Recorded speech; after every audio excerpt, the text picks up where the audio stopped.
Avnee, good to see you as well. Your reaction to what was announced at Downing Street this morning?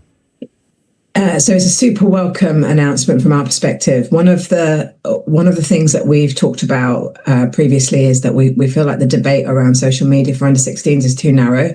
It focuses almost entirely, or has focused almost entirely, on online harms, online risks, young people encountering content that's inappropriate. And of course, we think that matters, but we also that we think that there's a broader and more fundamental point, and we think that adolescence and childhood is now being mediated through an algorithm, through the lens of social media, and that has distorted the way that young people relate to each other and to the world. And so this ban for us shows the breadth of the breadth of the point and the breadth of the concern that parents have, so very welcome from an IPPR perspective.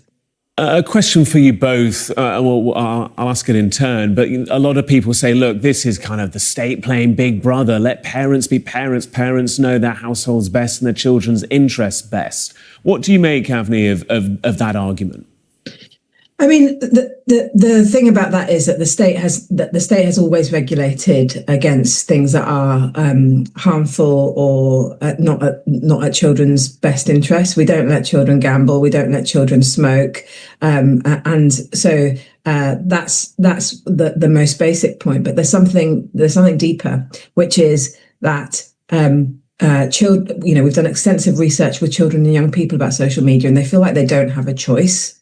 They feel like if they want to have the social networks, the relationships with their peers, the only way of doing that is through social media. And therefore, this gives them and their parents legitimacy to opt out of that harmful cycle. And so, the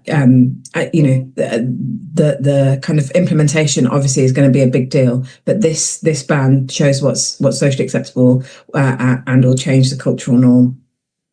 Ava, your thoughts about that argument that parents should be in charge of this rather than the government policing it instead? Just to really build on what Avnee has said, that also isn't what we're hearing from parents. Keir Starmer this morning mentioned a few times that 9 out of 10 parents said that they really, really want the government to step in with greater protections here. We also saw hundreds of thousands of parents write to their MPs at the beginning of the year with smartphone-free childhood, which really was the catalyst for getting this on the agenda and for making this happen so quickly. So I think for the majority of parents, that just isn't how they feel. It's been very difficult for people to protect their children online. These social media platforms have been pushing endlessly these parental controls that they claim keep their children safe. And we've demonstrated time and time again that they're just not working, and these platforms aren't taking it seriously enough. So I think it's really positive to see some affirmative government action here.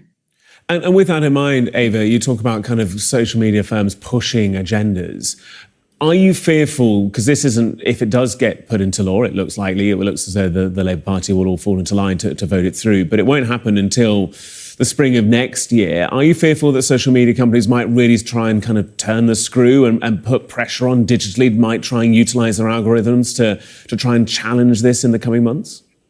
I mean, that's already happening. So in previous investigations that me and my team have done, we have looked at the way that algorithms, particularly on TikTok and X, push people ahead of elections to the far right. There are a huge number of problems with algorithms right now. This is just one of them.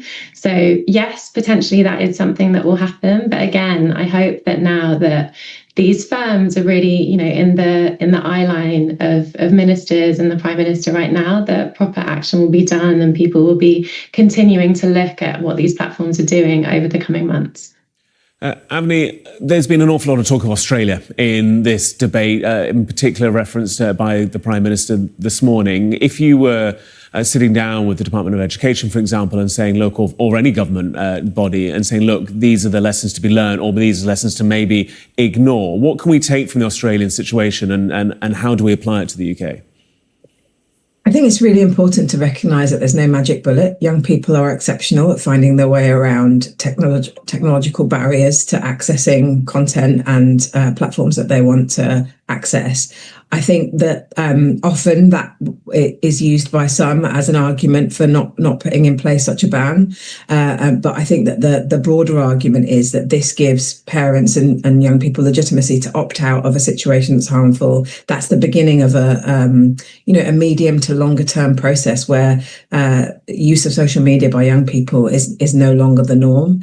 And so we need to see this as the beginning of a broader change back to where children get, that their kind of childhood or their adolescence back from the algorithm.